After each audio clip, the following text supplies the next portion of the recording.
بسم اللہ الرحمن الرحیم۔ السلام علیکم، میں ہوں محمد عثمان اور آپ دیکھ رہے ہیں پروگرام حرفراز اور یا مقبول جان کے ساتھ۔ ناظرین، آج اسلام آباد کے اندر ایک انتہائی اہم اجلاس ہوا، ان کیمرہ اجلاس، جس کی بریفنگ دی گئی، جس میں سیاسی اور عسکری قیادت سر جوڑ کر بیٹھی کہ پاکستان کو جن چیلنجز کا سامنا ہے اور آنے والے وقت کے اندر جو خارجہ پالیسی کی سمت جو ہے مقرر ہونے جا رہی ہے، اس حوالے سے بریفنگ دی گئی۔ بریفنگ کی تفصیلات چونکہ ان کیمرہ تھی، بات چیت سامنے نہیں آئی۔ شہباز شریف صاحب سے جب سوال کیا گیا اپوزیشن لیڈر سے، تو انہوں نے کہا کہ افغانستان، بھارت اور دیگر کشمیر کے حوالے سے اس بارے میں بریفنگ دی گئی۔ آج کی خاص بات یہ ہے کہ باقی جتنے پارلیمانی لیڈر تھے انہوں نے اس اجلاس میں شرکت کی۔ وزیر اعظم جناب عمران خان صاحب اس دوران اسلام آباد میں کسان کنونشن سے خطاب کر رہے تھے۔ تو یہ کتنی امپورٹنٹ میٹنگ تھی اور آنے والے وقت کے اندر کیا ہونے والا ہے اور جو سمت مقرر ہونے جا رہی ہے وہ کیا ہے، یہ آج کا ہمارا موضوع۔ ساتھ ہی ذکر کریں گے کہ ایک طرف تو ہم ان حالات سے گزر رہے ہیں دنیا میں عالمی پریس کے اندر جو معاملات چل رہے ہیں اور جس طریقے سے نئی صف بندی ہونے جا رہی ہے، اس میں کیا کیا خبریں اور کیا کیا ایشوز ڈسکس ہو رہے ہیں، آج اس کا ہم جائزہ لیں گے۔ اور پروگرام کے آخری حصے میں ذکر کریں گے لوڈ شیڈنگ کا، کہ شدید گرمی اور حبس کے موسم میں جس نے شہریوں کا جینا محال کر رکھا ہے اور کوئی توجہ اس بارے میں نہیں دی جا رہی، اس کا ہم رونا روئیں گے۔ لیکن بڑھتے ہیں اپنے پہلے موضوع کی جانب۔ اور یہ صاحب کتنی امپورٹنٹ تھی یہ میٹنگ، کہ یہ تو ایک چیز تو یہ بلیسنگ ہے کہ جب بھی کوئی قومی ایشو ہوتا ہے، ایک قوت ہے کہ جو اپوزیشن اور حکومت کو ایک میز پہ بٹھا دیتی ہے، وہ ہے ہماری عسکری قیادت کے حکم پہ اکٹھے ہو جاتے ہیں۔ ادروائز پارلیمنٹ کے اندر جو کچھ بھی ہوتا ہے وہ آپ کے سامنے ہی ہے، الزام، جوابی الزام، کل بھی مناظر ہم نے دیکھے، لیکن آج ان کیمرہ بریفنگ تھی اور بڑے اچھے بچوں کی طرح اٹینڈ بھی ہوئی۔ پاکستان کی موجودہ 3 سال کی سیاست میں ایک کھلنڈرے بچے نے جنم لیا ہوا، اور وہ کھلنڈرا بچہ جو ہے وہ سمجھتا ہے کہ میں بہت لاڈلا ہوں، اور مجھے چونکہ میں بہت سارے لوگوں کی شکلیں دیکھنا پسند کرتا ہوں، اس لیے مجھے میٹنگ میں نہیں بیٹھنا چاہیے۔ دیکھیں، یہ کنسنسس ہوتا ہے کسی سے کسی جگہ پہ۔ میں آپ کو بتاؤں، جب بھی گھر میں لڑائی ہوتی ہے، کچھ ہوتا ہے، آپس میں لوگ اپنی نفرتیں بھلا دیتے ہیں۔ یا تو عمران خان صاحب کو اس لڑائی کا بالکل ادراک نہیں کہ کیا ہونے والا ہے اور کس قسم کی کیفیت پاکستان کے سراؤنڈنگ صورتحال میں ہے۔ اب کل تو فقید المثال قسم کا خطاب فرمایا انہوں نے اسمبلی کے اندر۔ نہیں، خطاب بہت زبردست کرتے ہیں۔ دیکھیں، خطاب تو مولوی صاحب جو ہے نا وہ بہت زیادہ کرتا ہے۔ وہ جو تقریر کرتا ہے نا، اس وقت تو ایسا لگتا ہے ابھی یونائٹڈ نیشن گر جائے گی۔ جلسے کے اوپر جب تقریر ہو رہی تھی، کون نے تقریر، خطاب تو مریم نواز بہت کرتی ہے۔ مسئلہ سارا یہ ہوتا ہے کہ خطاب کی بات نہیں، آپ at the time of crisis کیسے لے کے چلتے ہو۔ آپ تو میٹنگ میں نہیں بیٹھتے ہو اور طالبان کو کہتے ہیں سول بنیاد حکومت بنائے جی، مطلب اس سے بڑا مذہب کا خیر بات کیا ہو سکتی ہے۔ دیکھیں عثمان صاحب، پاکستان کی سچویشن ہم گزشتہ 1 سال سے کہہ رہے ہیں کہ پریکیریس ہوتی جا رہی ہے دن بدن۔ میرے سامنے یہ ایک رپورٹ ہے 12 مارچ 2021 کی، جو بائیڈن نے کویڈ سمٹ کے اندر وہاں بیٹھ کے اس نے تقریر کی ہے۔ صحیح ہے، کیا کویڈ سمٹ میں جو بائیڈن بیٹھا ہوا آسٹریلیا میں، اور اس کے ساتھ 4 لوگ، درمیان میں نریندر مودی کی داڑھی والا وہ تصویر ہے، اور اس کے ساتھ 2، اور اس کویڈ میٹنگ کے بعد انہوں نے اس اسیسمنٹ کی ہے گزشتہ سال جو انڈیا اور چین کی آپس میں لڑائی ہوئی ہے، اس کا نتیجہ کیا نکلا ہے۔ اس کے اوپر یہ پینٹاگون نے اتنی بڑی رپورٹ نے کی ہے، mitigating the risk of India China conflict. اس کے اندر جو 3-4 ریکمنڈیشنز ہیں، اس ریکمنڈیشن کا ہمارے اوپر ایفیکٹ ہو رہا ہے۔ در بات ہے جس وقت یہ بریفنگ ہو رہی ہوگی، ہو سکتا ہے میری باتیں بالکل بھی ڈسکس ہوئی ہوں گی۔ بات اگر مجھے پتا ہے تو پاکستان آرمی کو بھی پتا ہے کہ جس کا بارڈر گرم ہونے جا رہا ہے۔ کیسے ہو سکتا ہے کہ لداخ گرم ہو اور گلگت گرم نہ ہو؟ صحیح۔ کیسے ہو سکتا ہے کہ چائنا کا جو سنکیانگ کا پروونس گرم ہو تو اس کے ساتھ ساتھ ہمارا جتنا جو کارگل کا علاقہ ہے یہ گرم نہ ہو اور ہمارے باقی بارڈر گرم نہ ہو؟ اور کیسے ہو سکتا ہے کہ ہمارے علاقے کے اندر جو ہماری جس سی پیک کو ہم روز کہتے ہیں، جس پہ عمران خان صاحب تقریر کرتے ہیں، اس کے انٹرسٹ کو تھریٹن ہو تو اس کو خراب۔ پہلے اس نے کہا ہے operational support, as noted above the US already provides some military assistance to the Indian at the time of crisis, especially in the form of the intelligence and planetary equipment, blah blah what.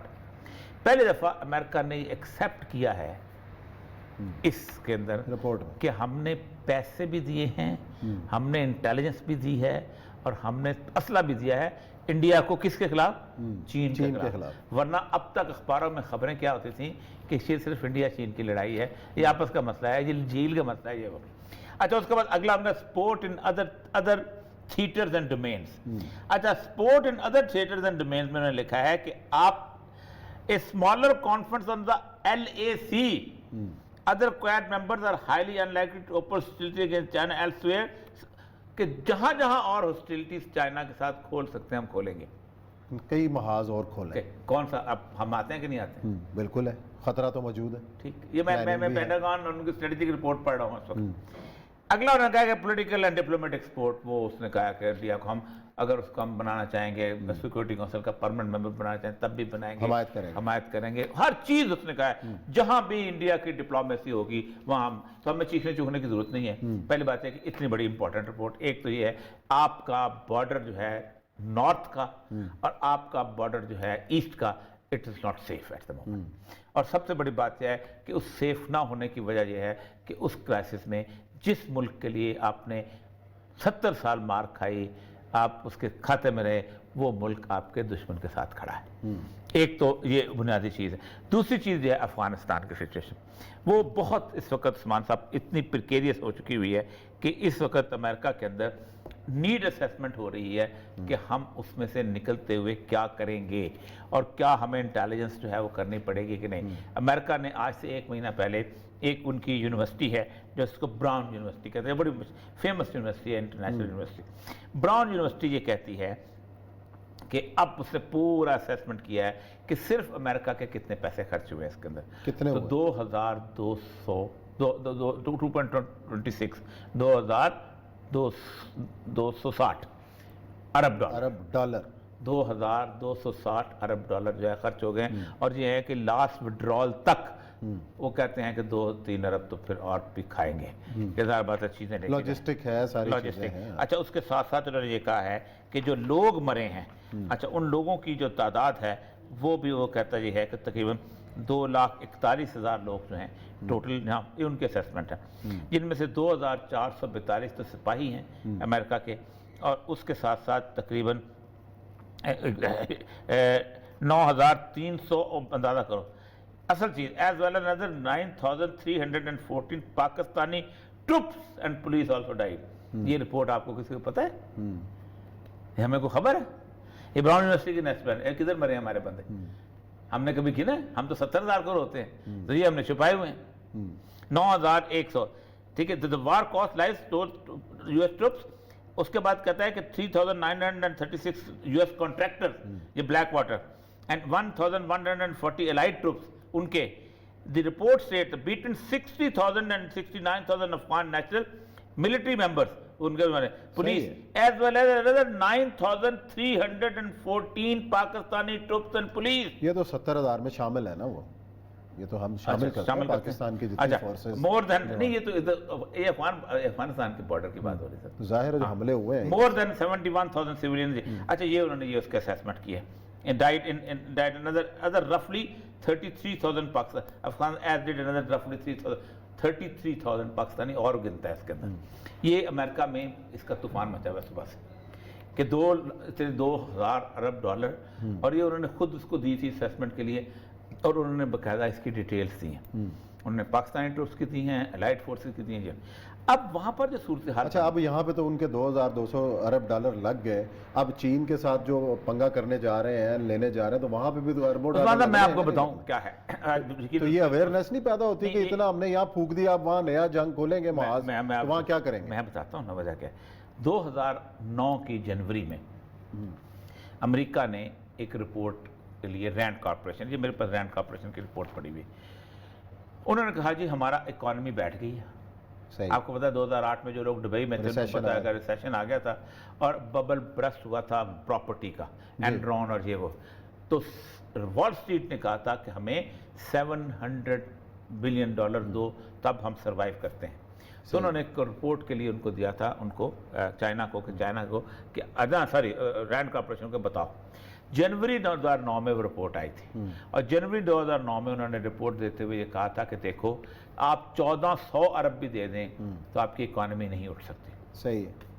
सिर्फ एक है कि आप एक बड़ी big war जो है, या दो बड़ी बिग वॉर्स के अंदर जाएं, और दो बड़ी बिग वॉर में जब तक नहीं जाते आपका अमेरिका की इकॉनमी जो से, उसके बाद उन्होंने कहा था कहाँ जा सकते हैं, तो उन्होंने कहा था वो इकॉनमीज देखो जो पली हुई गायें हैं जो कि अफोर्ड कर सकती हैं। जापान नहीं सर, जापान तो वॉर में आते हैं ना, इंडिया एंड चाइना, ये पली हुई गायें हैं। फिर उन्होंने इंडिया और चाइना के उनके डेमोग्राफी में देखा था कि 25 करोड़ के करीब वहाँ मुसलमान हैं, ठीक है, और कॉन्फ्लिक्ट जोन है। फिर उन्होंने देखा था कि अपना चाइना के अंदर भी 12-13 करोड़ मुसलमान हैं।